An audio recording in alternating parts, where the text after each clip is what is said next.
इस सीन में जब ये आंटी पानी की तरफ जा रही होती है और पानी में गिर जाती है तो आप खुद ही देख लो कि भाई पानी की जो डायरेक्शन है वो किस तरफ है। लेकिन अगले ही सीन में भाई ये जो पानी की डायरेक्शन है खुद ब खुद ही चेंज हो जाती है और दूसरी तरफ बहने लग जाता है पानी। और अगले ही सीन में भाई खुद ब खुद पानी की डायरेक्शन फिर चेंज हो जाती है। यहाँ पर इस बंदे को जंगलों के दरमियान और जहाँ पर इतना ज्यादा पानी बह रहा है इसको वहां पर बच्चे के रोने की आवाज आ रही है। हमारे जैसे बंदे को भाई पबजी में फुटस्टेप्स की आवाज नहीं आ रही, इसको जंगल के बीच में भाई बच्चे के रोने की आवाज आ रही है। वाह भाई वाह, तमता बड़े हैवी ड्राइवर। तो ये लोग भाई यहाँ पर इतने सालों से रह रहे हैं, उनको ये भी नहीं पता कि भाई यहाँ पर गुफा है। और इसको देख के यार ये लोग इस तरह चौंक जाते हैं कि भाई जिस तरह इनको पता ही नहीं था कि भाई यहाँ पर गुफा है। हालांकि भाई ये लोग इतने सालों से रहे हैं तो भाई इनको पता होना चाहिए ना यहाँ पर क्या चीज है। यहाँ पर जब बाहुबली पहाड़ के ऊपर चढ़ रहा होता है और इसका पाँव अचानक से स्लिप होता है तो इसका मुंह भाई पहाड़ की तरफ होता है। लेकिन अगले सीन में भाई इसका मुंह तो दूसरी तरफ हो जाता है और ये भाई आराम से से आगे गिर जाता है। यहाँ पर बाहुबली जब एक जगह से दूसरी जगह छलांग लगा रहा होता है और भाई ये बंदा खड़े खड़े छलांग मार देता है। मुझे तो लगा था भाई ये बंदा रन अप लेगा, लेकिन नहीं भाई ये खड़े खड़े छलांग लगा देता है। और भाई जिस तरह इसने छलांग मारी मुझे तो लगा भाई ये दरमियान में जाके गिर जाएगा, लेकिन ये बंदा भाई फिर भी काफी आगे तक पहुंच जाता है और भाई इतनी जोर से जाके पत्थर पे टकराया और भाई बिल्कुल आराम सुकून से नीचे आके खड़ा भी हो गया और उसको भाई कोई चोट भी नहीं आई। वाह भाई, मेरे पास कोई अल्फाज नहीं है, मुझे माफ कर दे आप लोग सारे, मुझे छुट्टी दे दे। तो अब ये रस्सी भाई कहाँ बंधी हुई है जिससे बाहुबली ऊपर जा रहा है, क्योंकि भाई ऊपर से तो साफ साफ नजर आ रहा है कि भाई पानी आ रहा है, तो भाई ये रस्सी कहाँ पर बंधी हुई है, मतलब कुछ भी। तो अब इस सीन में जब बाहुबली तीर मार रहा होता है तो भाई इस बंदे को नीचे की तरफ जाना चाहिए, ये भाई उस तरफ किधर जा रहा है। और भाई इसी सीन में जब ये यहाँ पे तीर मारता है तो भाई दरख्त को देख लो दरख्त कैसा है। लेकिन अगले सीन में जो ही भाई ये तीर मारता है तो दरख्त भाई इतने बड़े से छोटा पता नहीं कैसे हो जाता है। और ये बंदा जब ऊपर आता है तो एक बार फिर से दरख्त चेंज हो जाता है। तो अब इस सीन में बाहुबली अपनी रवायत को बरकरार रखते हुए जब जगह से छलांग मारता है तो मुझे तो इस बार लगा कि भाई इसका टिकट नीचे का कटना कन्फर्म है। लेकिन अगले सीन में भाई ये खुद ब खुद पता नहीं उस जगह तक कैसे खिंचा हुआ चला जाता है, जिस तरह भाई कोई मैग्नेट लगा वहां पर खिंचा हुआ चला जा रहा है और वहां तक पहुंच भी जाता है। वाह भाई, कुछ भी। बाहुबली जब पहाड़ से ऊपर आता है तो उसके पाँव में कुछ भी नहीं होता, लेकिन जो ही ऊपर आता है तो उसके पाँव में पता नहीं बूट कहाँ से आ जाते हैं। और भाई नीचे और ऊपर का सिर्फ इतना ही डिफरेंस है भाई, भी सिर्फ बीच में एक पहाड़ है और नीचे जो मौसम था वो गर्म था और ऊपर जो ही आता है तो भाई ऊपर बर्फबारी पड़ रही है। वाह भाई, ये कैसे हो गया, कुछ तो गड़बड़ जरूर है अभी जी। यहाँ पर बाहुबली जब इन सारे स्पाइयों के साथ जा रहा होता है तो इसके हाथ में हमें कुछ भी नजर नहीं आता, लेकिन अगले सीन में जो ही यहाँ पर जाकर खड़ा होता है तो इसके हाथ में पता नहीं ये कहाँ से सारी चीजें आ जाती हैं। यहाँ पर जब ये सारे लोग अपने ठिकाने पर जा रहे होते हैं तो भाई बाहुबली इनसे पहले कैसे पहुंच गया, क्योंकि बाहुबली को ऊपर आए तो कुछ देर हुई है। तो भाई इसको एड्रेस यहाँ का किसने बताया और भाई इनसे भी पहले पहुंच गया। यहाँ पर बाहुबली के पास सिर्फ रेड कलर का पेन होता है और जैसे कि आप लोग देख भी सकते हैं कि भाई बाहुबली का जो दूसरा हाथ है वो बिल्कुल ही खाली है, लेकिन जो ही हमें ये टैटू दिखाते हैं तो भाई टैटू में पता नहीं 2 कलर कैसे आ जाते हैं, जबकि भाई बाहुबली के पास तो सिर्फ रेड कलर का पेन था। यहाँ पर बाहुबली जब बाजू फाड़ता है तो भाई इसके तो बाजू पहले से ही फटे हुए ताकि बाहुबली को ज्यादा मुश्किल ना हो इसको फाड़ने में। यहाँ पर बाहुबली जब बैठा होता है तो आप खुद ही देख लो कि भाई तीर कहाँ पे आके लगता है और हमारा बाहुबली भाई देखो क्या ओवर एक्टिंग करते हुए छलांगे मार रहा है, हालांकि भाई तीर कितनी दूर लगा है। और इसी सीन में लग रहा है ना कि भाई पीछे बैकग्राउंड में कि भाई शाम का टाइम है, लेकिन अगले सीन में भाई ये इतनी कड़क किस्म की धूप कैसे निकल आती है।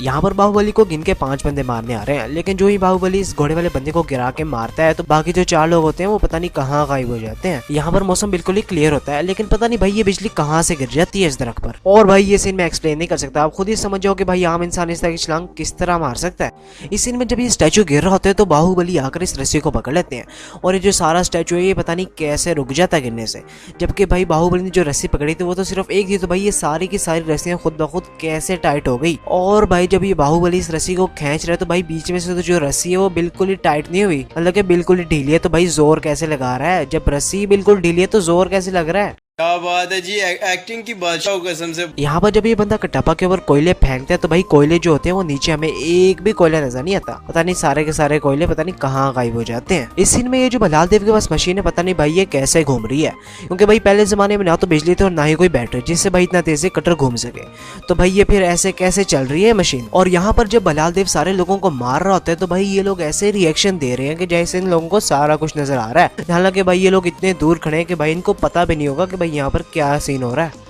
इस सीन में जब ये यहाँ से तोड़ रहे होते हैं तो भाई जितने भी स्पाई उनको चाहिए कि भाई यहाँ पर आ जाएं, क्योंकि भाई बाकी जितने भी लोग हैं वो वहाँ से हट चुके हैं, सिर्फ ये यहीं पर से जोर लगा रहे हैं। तो भाई जितने भी फौजी हैं जो फारिग खड़े हुए हैं ये इसके पीछे आके खड़े हो जाए ताकि भाई यहाँ से ना तोड़ पाए, लेकिन नहीं भाई वो लोग फारिग ही खड़े हुए लेकिन इसके पीछे आके नहीं खड़े होंगे। और यहाँ पर ये जो सीन आप लोगों को नजर आ रहा है ना ये सारे का सारा VFX है या फिर ये जस्ट कोई सेट है जिसपे इन्होंने ये वाला सीन जो है वो शूट किया है। और ये दरख्त देख के आप लोगों को समझ आ ही गया होगा कि भाई ये जितना भी है सारा VFX है। और भाई ये कौन सा दरख्त है भाई जो इतना ज्यादा स्मूथ होता है, ऐसा दरख्त हमें तो कभी ना मिला।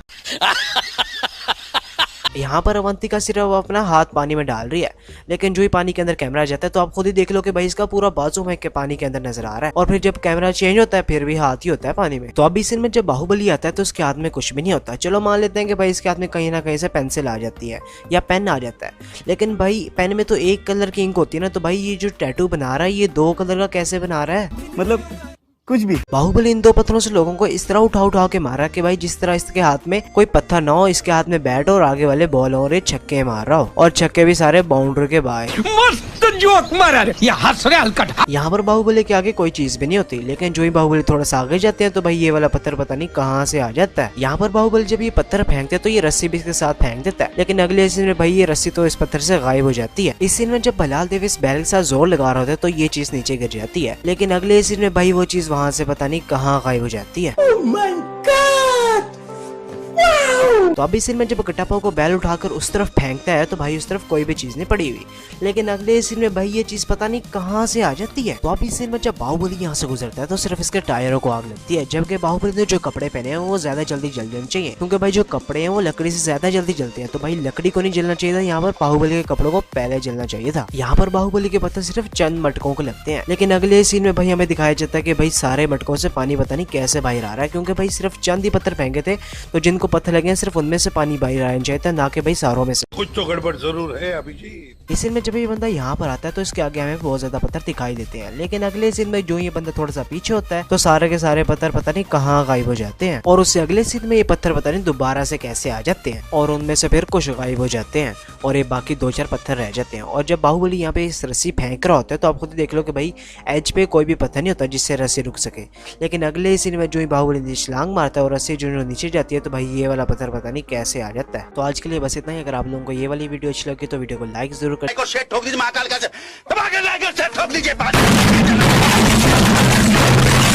देना और चैनल को सब्सक्राइब किए बगैर मत जाना। तो मिलते हैं अगले वीडियो में, तब तक के लिए अल्लाह हाफिज, टाटा, वेलकम, गुड बाय।